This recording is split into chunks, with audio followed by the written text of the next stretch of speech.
ही लोक आमच्या बरोबर काही 10 वर्ष 5 वर्ष नाही.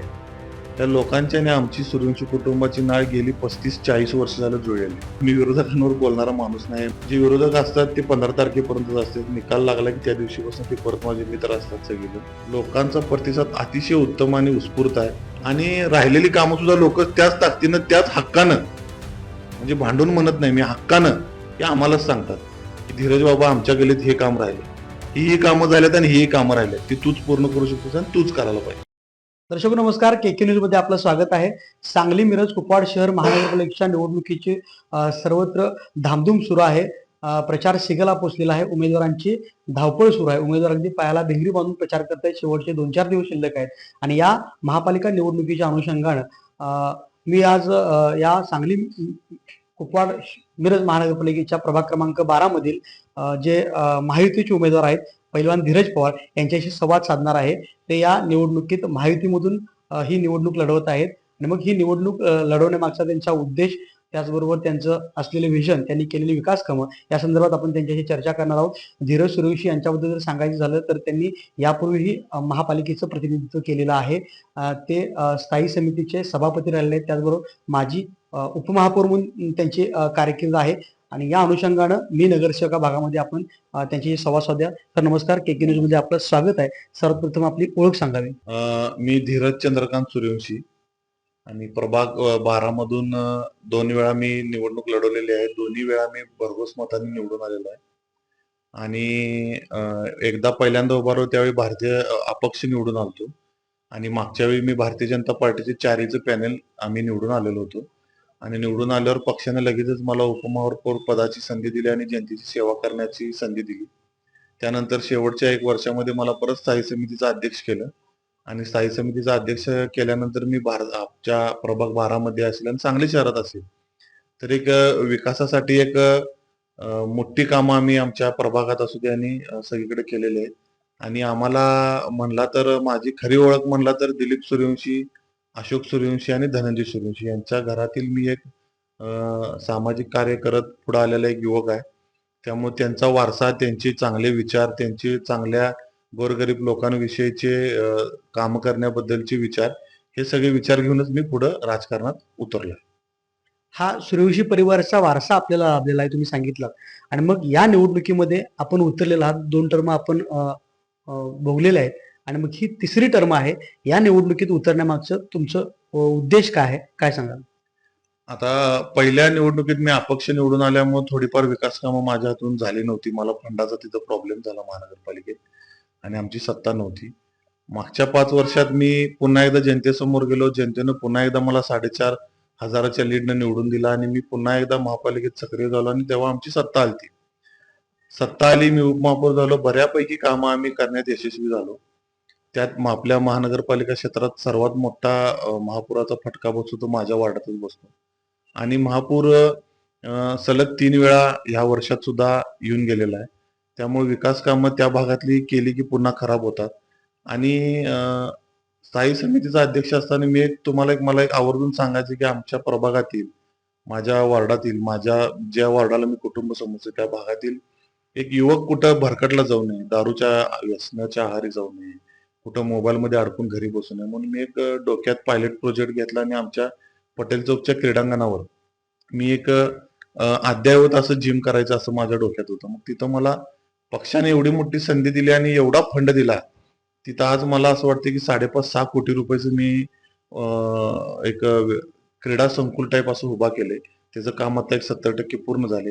त्यामध्ये कुस्तीचा आखाडा केलाय, त्यामध्ये मॅटच्या कुस्तीचा आखाडा केलाय, त्यामध्ये मॅटच्या कबड्डीचा आखाडा केलाय, त्यामध्ये अद्ययावत अशी मोठी जिम केलेली आहे.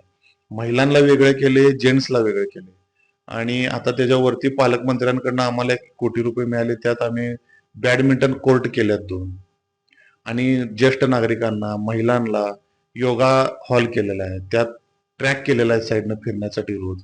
आता ट्रॅक म्हणलं तर आमराईत जायला लागायचं. आता आमच्या भागातल्या लोकांना तिथे सगळ्या सुविधा होणार आहे. म्हणजे हे एक आपल्या भागात का होत नाही, हे विजन घेऊन उतरलो होतो आणि ते मी पूर्णत्वाकडे न्यायला लागलो, याची मला एक समाधान आहे. आणि बाकीच्या भागात आता वॉर्ड माझा एवढा मोठा आहे की सांगलीतला सगळ्यात मोठा वॉर्ड आहे. तर आणि मला पंचीलात एक असा एक प्रोजेक्ट करायचा आहे. काही कामं पेंडिंग राहिले ती ह्या टर्म मध्ये पूर्ण करायची आहेत मला त्यासाठी मी पुन्हा एकदा या निवडणुकीला समोर जात आहे. आपण तरुणांच्यासाठी केलेलं काम सांगितलं, तुमच्या व्यसनमुक्तीच्या दिशेने असणारी वाटचाल सांगितली, क्रीडा क्षेत्रातलं काम सांगितलं. जे विजन आपण बाळगलेलं होतं कुठेतरी ते पूर्णत्वाच्या दिशेनं जात आहे असं तुम्ही सांगताय. पण या निवडणुकीमध्ये आता पुन्हा काय आपलं विजन आहे? या निवडणुकीमध्ये मला राहिलेली पूरग्रस्तांची आमची जी एक पुराचे पाणी बाहेर काढण्यासंदर्भात जी एक आम्ही योजना आखली होती आणि आमच्या नेते देवेंद्र फडणवीस यांनी त्यासाठी एक 750 कोटी रुपयाचा वर्ल्ड बँकेकडून एक प्रोजेक्ट तयार केला. त्याची आता कामं चालू होणार आहे. ती कामं पूर्ण करायची आहेत पूर भागातल्या लोकांसाठी. काही आमच्या भागातील एक्सटेन्शन एरिया म्हणजे गुंटेवाडी एरिया मोठ्या प्रमाणात आहे. तिथले काही थोडी कामं थोडीफार फंडाच्या अभावामुळे मागच्या वेळी पूर, कोरोना या भानगडींमुळे आणि मध्ये एक 2.5 वर्ष सरकार नव्हतं. त्यामुळे जरा फंड कमी पडला आणि त्यामुळे तिकडची सुद्धा कामं आता मी या 5 वर्षात मला संपवायची आहेत आणि एक आदर्श असा प्रभाग मला करायचा आहे. माझं एक मत आहे, प्रभागात काम करायला काय माझ्या खिशातले पैसे द्यायचे नाही. मला फक्त तिथनं भांडून महानगरपालिकेतनं माझ्या प्रभागासाठी पैसे आणून प्रभागाचा विकास करायचा आहे. हेच डोक्यात विजन आहे, हेच लोकांच्या सोयीसुविधांचं विजन आहे आणि हेच करायचं आहे. आणि ह्यासाठीच मी पुन्हा एकदा भारतीय जनता पार्टीकडनं आम्ही 4ही उमेदवार निवडणूक लढवत आहे आणि आम्ही निवडून येणार आहे. निवडून आल्यावर आमची कामाची पद्धत सुद्धा थोडी मागची आणि यामधली फरक जाणवेल लोकांना आणि त्या पद्धतीनं आम्ही काम संपूर्ण वार्डातलं करून टाकू. तुम्ही म्हणालात की आम्ही 4ही उमेदवार भारतीय जनता पार्टीचे उमेदवार निवडून येणार आहे असा आत्मविश्वास आहे तुम्हाला. पण लोकांच्या पर्यंत तुम्ही जाताय प्रचाराला, लोकांचा प्रतिसाद तुम्हाला या प्रचारादरम्यान कसा मिळतो? आता मला आत्मविश्वास का आहे तर ही लोक आमच्या बरोबर काही 10 वर्ष 5 वर्ष नाही आहेत. ह्या लोकांची आणि आमची सूर्यवंशी कुटुंबाची नाळ गेली 35-40 वर्ष झालं जुळलेली. त्याचं कारण असं आहे की आमचे काका पहिल्यांदा इथनं एक 15 वर्ष नगरसेवक होते. कधी सुद्धा पराभवाला समोर जायला लागलं नाही. मी 2 टर्म इलेक्शन लढवल्या, कधी सुद्धा पराभवाला समोर जायला लागलं नाही. आणि ह्यावेळी मला हा आत्मविश्वास असा आहे की आम्ही कामं भरपूर केले आणि दुसरी गोष्ट राहिलेली कामं करायची आहेत हे लोकांना विश्वास आहे. तर हेच कुटुंब, हीच लोक, ही सूर्यवंशी परिवार यांचं पॅनल ह्यांनीच करू शकतात. बाकीच्या उमेदवारांवर मी काय बोलत बसणार नाही. संपूर्ण प्रभागात घर टू घर म्हणजे 22-23 हजाराचा प्रभाग आहे. घर टू घर आम्ही 4ही उमेदवारांनी लोकांच्या नमस्कार करून आम्ही 4 उमेदवार तुमच्याकडे आलोय. आम्हाला पुन्हा एकदा संधी द्या. ही सगळ्या आमच्या पद्धतीने आम्ही प्रचार केलेला आहे. लोकांचा प्रतिसाद अतिशय उत्तम आणि उत्स्फूर्त आहे. जाईल त्या गल्लीत आमच्या लोकांनी स्वागत केले. जाईल त्या गल्लीत आमच्या लोकांनी हळदी कुंकू म्हणजे आम्हाला ओवाळत्यात महिला, ते सर्व गोष्टी केलेल्या आहेत. महिलांचा उत्स्फूर्त प्रतिसाद आहे आणि राहिलेली कामं सुद्धा लोक त्याच ताकदीनं त्याच हक्कानं म्हणजे भांडून म्हणत नाही मी, हक्कानं हे आम्हालाच सांगतात की धीरज बाबा आमच्या गल्लीत हे काम राहिले, ही कामं झाल्यात आणि ही कामं राहिल्यात, ती तूच पूर्ण करू शकतेस आणि तूच करायला पाहिजे. मग आम्ही तिथं ते सांगून त्यांना व्यवस्थित करून ते घेण्याचं आश्वासन देऊन आम्ही पुढे जायला. एकंदरीत प्रचारादरम्यान चांगला प्रतिसाद मिळतोय असं तुम्ही सांगताय. लोक हक्कानं तुम्हाला सांगणार आहेत की ही कामं झाली पाहिजेत. पण या निवडणुकीत विरोधकांचं काय आव्हान आहे असं तुम्हाला वाटतंय काय? मी विरोधकांवर बोलणारा माणूस नाही. मागील सुद्धा इलेक्शन माझ्या बघितला तुम्ही.